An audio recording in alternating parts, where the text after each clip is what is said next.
Hello, dear viewer. It is I, Hero Brian Jr. And today I bring you a special little episode. It's not an official episode 4, but it's half of an episode. Today I will be reading a little Halloween book. I couldn't find the right mood songs of narration for this video, so just bear with the Christmas music for now. And we will start off with the woman that started the series all, the special manager, Freddy. Let's go see what she's doing now, shall we? Here we see a little bear walking into an abandoned Chuck E. Cheese, since she isn't allowed in an open one. She sees everything inside of it as it is functional and intact. Now she goes to the arcade instinctively, because why the fuck not, you know? Freddy decides to play the little arcade, and she realizes she doesn't have money. So it puts her in a fit of rage. She tries to get the money out of it, but it doesn't work. So she starts beating the shit out of the arcade machine, but realizes if she breaks it, she will have to pay for it, and she doesn't want to pay for shit. She leaves the arcade area, and then she moves on to where the skee ball game is. She looks at it and sees that it's working, so she plays it. Freddy grabs one of the balls and throws it, and it gets a 10. She throws another, and it's another 10, and another, and it's a 20. She keeps going, trying to reach a thing of 100. She has a little hope since it is 90, but to no prevail. She doesn't get the score she wanted, and she kinda is sad about it. When she gets up, happy that she was able to play skee ball again, she leaves the area and goes to the soda machine. She tries to grab a cup and pour in this thing of soda, but realizes the soda machines aren't working and there's no cup. She thinks she's a little bit schizophrenic, but she doesn't mind it. She notices that her makeup is coming off, so she goes to the bathroom. Freddy walks into the bathroom thinking there is broken down stalls and shit, but to her surprise, it was cleared out. Just a box. Realizing she can't fix her makeup, she decides to leave. She makes her way onto the main floor once more, noticing 3 men dancing. She goes to them. As they're vibing, she feels the vibes and starts dancing with them. As she does that, she thinks, I wonder what the others are doing at this moment. So, we pan out to see what Bonnie's doing.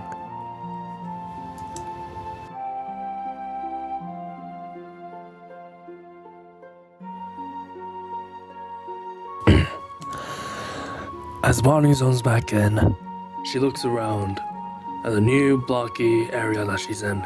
She wonders, how did I get here? But she ignores that thought.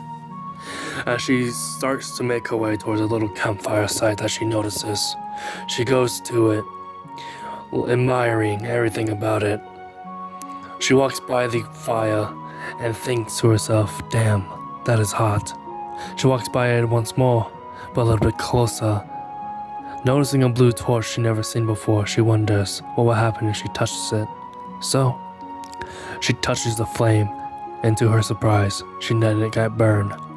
She walks away from the flame before she gets any more intrusive thoughts about it. She continues to look around and notices something. She goes towards that something and looks at the hay. And then she sees the cake and goes to it. She wonders if the cake is a lie, so she pokes it.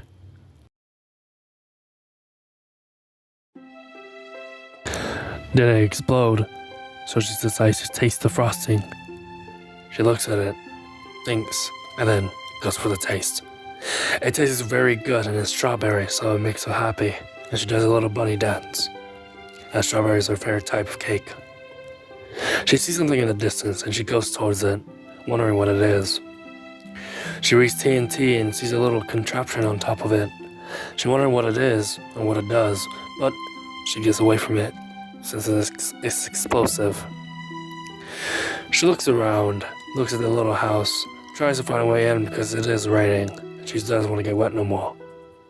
She goes towards the back of the house after slapping the lanta, and it didn't fall on her. She looks around a bit more and looks into the water, thinking she could swim that, possibly. Maybe. She leaves from that area before she falls in or some shit. And here we see the retarded chicken making burgers. She cooks one patty to perfection. She goes up to it and decides to poke the patty to see what happens. To her surprise, it turns black. She side-eyes the other one and decides to do it again. The other one turns black, so she picks up both patties and takes them to the counter, praising them that they became black from her touch. She goes back to get a chocolate bar for some reason. As she excitedly takes it to the patties, she places it on one, grabs the other patty, and places it on the chocolate bar, making a chocolate Oreo. As we return to Bonnie, she goes across the bridge, admiring its craftsmanship. She enjoys the little scenery that is there. She decides to go inside as Freddy appears behind her without her noticing. She hits her head on the doorframe because she forgot to duck. She's a little clumsy. She looks around the little kitchen, loving its little simple design. Going upstairs, Freddy's kind of nervous. She goes upstairs to the red room. She looks at the triple bed. Freddy comes up, kind of shocked that she found it. Worried that Bonnie might say something, she tries to hide her little sex button. Bonnie decides to sit on the triple bed, as she never seen anything like it. It bounces her, supporting her weight fully. To her surprise, she bounces a little bit more to make sure, and she gets up, not wanting to break as Freddy stands on the bed, embracing Bonnie's presence. As Bonnie ignores that, she goes downstairs again, looking at Freddy one last time. She leaves that little house, ducking this time. As she goes to the little hot dog stand-like thing, she admires its craftsmanship. Surprised that something like it exists, she turns around, noticing some animal pins, and she goes to them. She looks at the animal pins and thinks to herself, damn, we should really keep Freddy in one of these, I swear. And then she moves on to the little lake as they look at the other one. She sees the little tadpoles in the little lake. She loves tadpoles for some reason. She just admires them as Freddy jumps in, scaring them away. It saddens Bonnie slightly as Freddy eagers her on to jump in with her as the water is fine. Bonnie isn't sure about it as she wants to go swim in the ocean. As we come to Puppet and her realm, she notices a VHS tape store that opened. She's supposed to be the only one in there, so she decides to go and investigate. She goes to the VHS tape store to see what's there, who runs it, and then she sees Type 0. All her previous suspicions are cleared, as Type 0 can access her realm as well. She decides to look around anyways, as she is curious about what's there. She looks around and Type 0 lets her know that she will help her if she needs something. So, Puppet looks around, enjoying the little scenery and all the setup of it, as she never seen anything like this in her realm. Only things that resemblance children's places. She goes to Type 0 and asks about the FNAF movie, wanting to watch it for herself in her little area. Type 0 is pretty sure they have it, and she offers to take her to the basement to go look for it. And she thinks that it will be down there. Puppet obliges and asks where's the basement. So Type 0 thinks a bit, as she is new to this place, and remembers that there's a door out there that goes down to the basement. So Puppet eagers to her to follow. As they go downstairs, Type 0 thinks, and she tells Puppet to look on the shelves as she looks on the desk. Puppet does so as Type 0 goes to a shelf. As they continue to look, the search becomes hard very fast.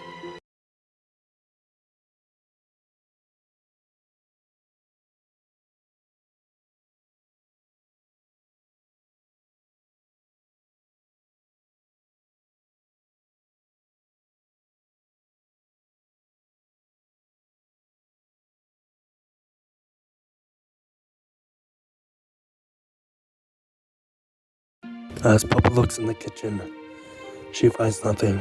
She's kind of hungry, so she's looking a little bit more for food now than the actual VHS tape itself. Type Zero told her to look behind the TV, maybe it might be there, so she does. She looks behind her and finds an old bloody up gun, but she ignores it. As she continues to look for the VHS tape, there is no sign of it. She looks behind her and looks at Type Zero. They share a look and exchange. Nothing is worth the risk, nothing is worth the risk, nothing is worth the risk. As they find the VHS tape, they talk. And they just enjoy each other's company. As Type Zero gets a sense of someone or something is watching them. She doesn't know why, but she does.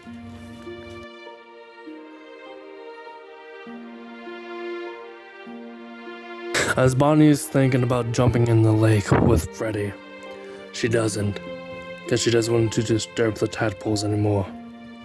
She tells Freddy this and they have a little conversation about it. As she notices the great ledge, she points to it and tells Freddy that she wants to swim in the ocean.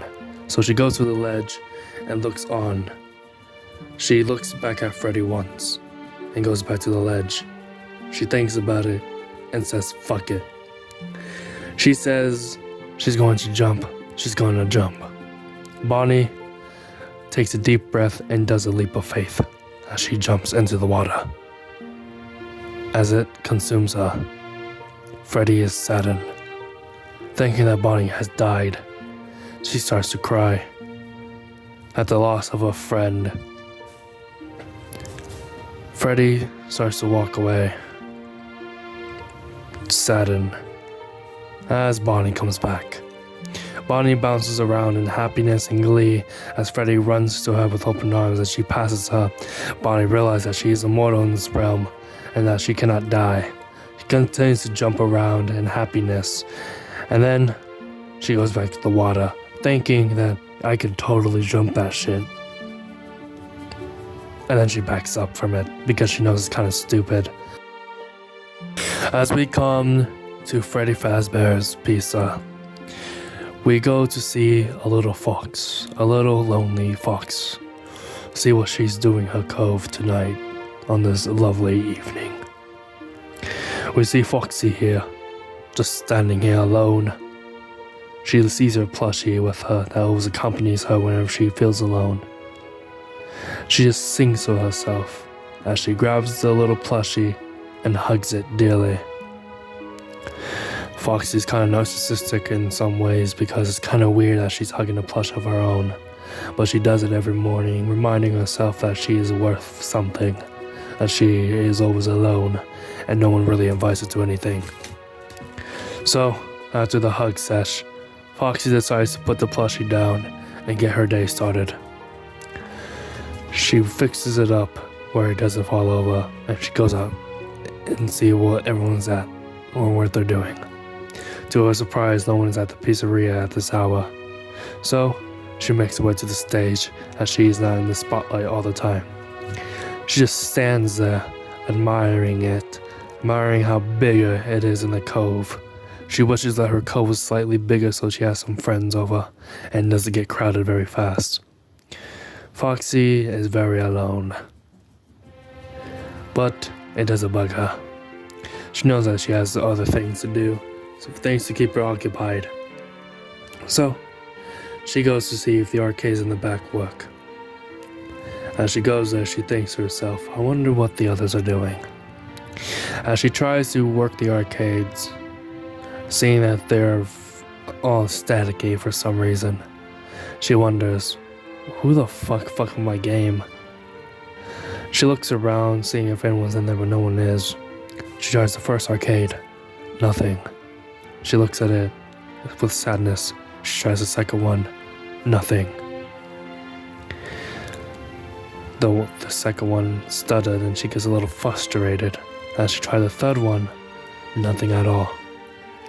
She also gets frustrated with this one and just doesn't want to break it. But her tapping on the screen didn't do nothing for it. With sadness as she can't play games today, she leaves As we return to Bonnie and Freddy one last time, they gather around the campfire. As Bonnie tries to touch it, but she knows if she does, she might get burned. Freddy tells her it's okay, but she touches it anyway because she's kind of stupid. Freddy told her, why would you do that? She said, I don't know. So, they just decide to show affection. Bonnie boops Freddy, and Freddy boops her back. Bonnie is shocked by this. And then Freddy pets Bonnie. As they're showing affection to each other, I know what you guys are thinking. They should totally fucking kiss, that'd be so hot. Well, too bad, bitch. They're not going to. They're only going to be homies, not homosexual. As the continues to show affection, it's kind of getting gay, so we're gonna pan out now. Fuck you guys, you ain't gonna get what you want. I hope you guys enjoyed this episode of what the girls are doing at night. I love you. Bye-bye. Don't forget to like, subscribe, and do all that shit. Love you. Happy Halloween.